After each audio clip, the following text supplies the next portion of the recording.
เคยรู้คนที่สำคัญมันมีค่าแค่ไหน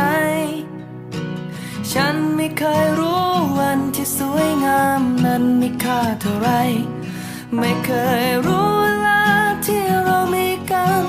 นั้นดีเท่าไรไม่เคยรู้ความคิดถึงมันทรมานแค่ไหน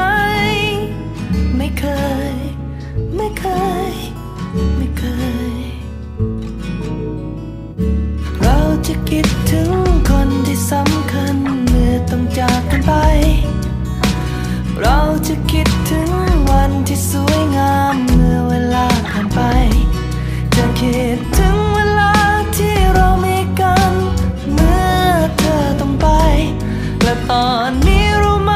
ว่าฉันคิดถึงเธอมากแค่ไหนไม่เคยไม่เคยจะลืม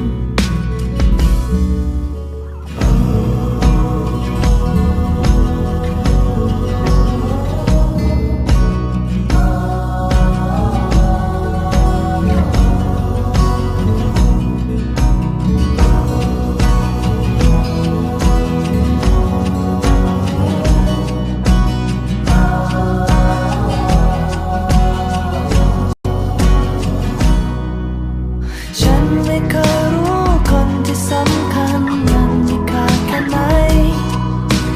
ฉันไม่เคยรู้วันที่สวยงามมันมีค่าเท่าไรไม่เคยรู้เวลาที่เรามีกันนั้นดีเท่าไรไม่เคยรู้ว่าความคิดถึงมันทรมา